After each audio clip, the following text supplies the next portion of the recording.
Good morning, good afternoon, or good evening from wherever you're watching or listening. My name is Caleb Glick. I'm a lawyer here in the great state of Texas with the Calhoun School of Law to bring you a lot of information plenty of bad folks would rather you not have.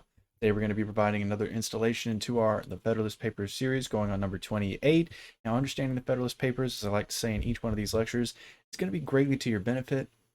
It's not really necessary in understanding the U.S. Constitution, but one of the main critiques that late and great Justice Antonin Scalia pointed out about the modern legal education system is that law schools actually don't teach the Federalist Papers. So, because of their supplementary rather than necessary nature, I'm just going to be reading through them concisely. But if you prefer that I interject more often, maybe provide more arguments, historical context, things like that, let me know, and I can go back to doing that. The reason I'm doing this more concisely and just reading through them rather than interjecting more often is so that we can get back to more practical matters, more practical skills necessary in being a lawyer and being a pro se litigant. But once again, if you prefer that I go back to the original format, just let me know. I will. Okay, so let's go ahead and jump on over to the Federalist Papers. Not spend any more time on any more needless monologuing. Now, the Federalist Papers that I'm using, this version is provided by the federalistpapersproject.org, but there are multiple institutions from which you can get paper and digital copies of the Federalist Papers, and I would recommend getting both formats just in case you can't access one or the other. While you're searching, go ahead and pick up a copy of the Anti-Federalist Papers in both paper and digital format, because right after the Federalist Papers, we're going to be seeing the Anti-Federalist Papers.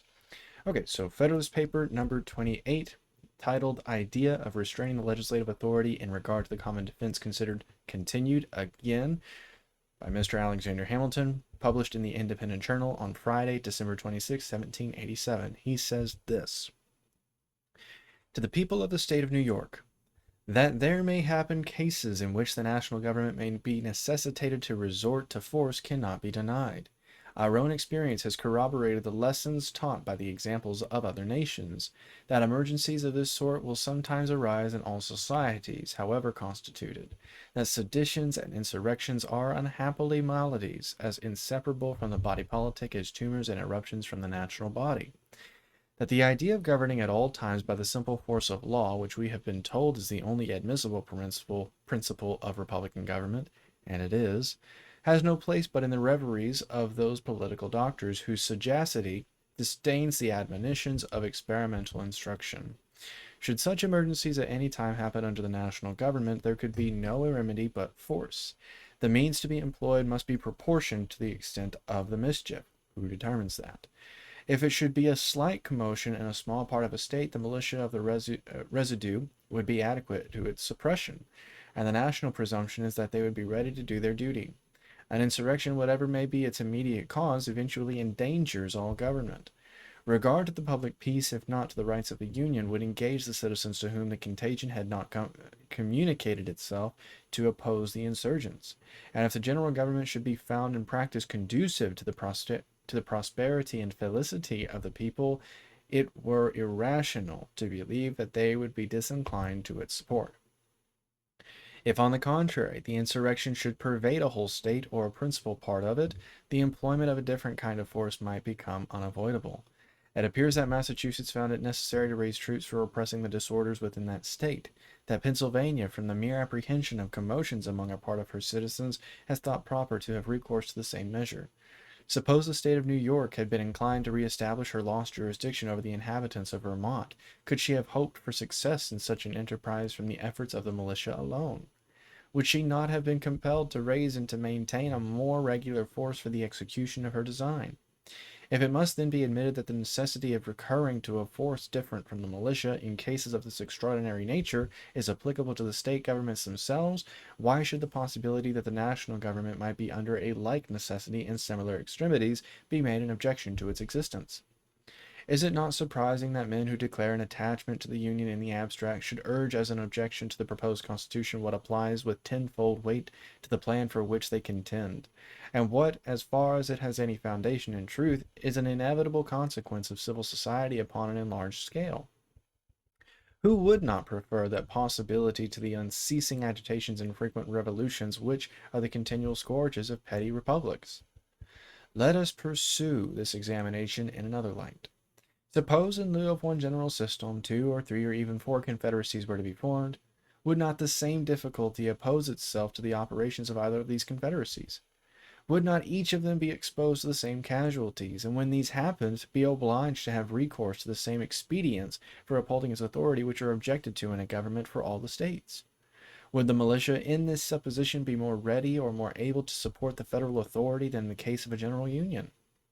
All candid and intelligent men must, upon due consideration, acknowledge that the principle of the objection is equally applicable to either of the two cases, and that whether we have one government for all the states, or different governments for different parcels of them, or even if there should be an entire separation of the states, there might be sometimes be a necessity. There might sometimes be a necessity to make use of a force constituted differently from the militia to preserve the peace of the community and to maintain the just authority of the laws against those violent invasions of them which amount to insurrections and rebellions.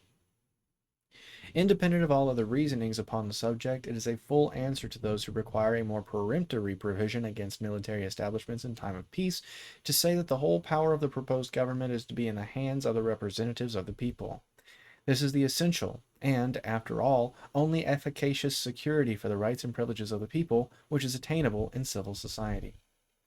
If the representatives of the people betray their constituents, there is then no resource left but in the exertion of that original right of self-defense, which is paramount to all positive forms of government, and which against the usurpations of the national rulers may be exerted with an infinitely better prospect of success than against those of the rulers of an individual state. In a single state, if the persons entrusted with supreme power become usurpers, the different parcels, subdivisions, or districts of which it consists, having no distinct government in each, can take no regular measures for defense. The citizens must rush tumultuously to arms without concert, without system, without resource, except in their courage and despair. Excuse the alarm. The usurpers, clothed with the forms of legal authority, can too often crush the opposition in embryo. The smaller the extent of the territory, the more difficult will it be for the people to form a regular or systematic plan of opposition, and the more easy will it be to defeat their early efforts. Intelligence can be more speedily obtained of their preparations and movements, and the military force in the possession of the usurpers can be more rapidly directed against the part where the opposition has begun. In this situation, there must be a peculiar coincidence of circumstances to ensure success to the popular resistance. The obstacles to usurpation and the facilities of resistance increase with the increased extent of the state, provided the citizens understand their rights and are disposed to defend them. The natural strength of the people in a large community in proportion to the artificial strength of the government is greater than in a small, and of course more competent to a struggle with the attempts of the government to establish a tyranny. But in a confederacy, the people, without exaggeration, may be said to be entirely the masters of their own fate. Power being almost always the rival of power, the general government will at all times stand ready to check the usurpations of the state governments, and these will have the same disposition towards the general government.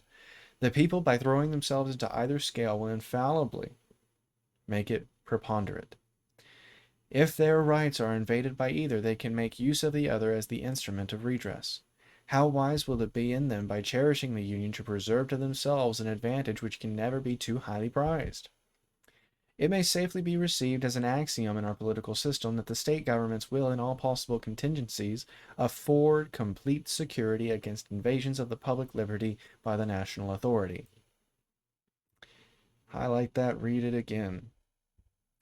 Projects of usurpation cannot be masked under pretenses so likely to escape the penetration of select bodies of men as of the people at large.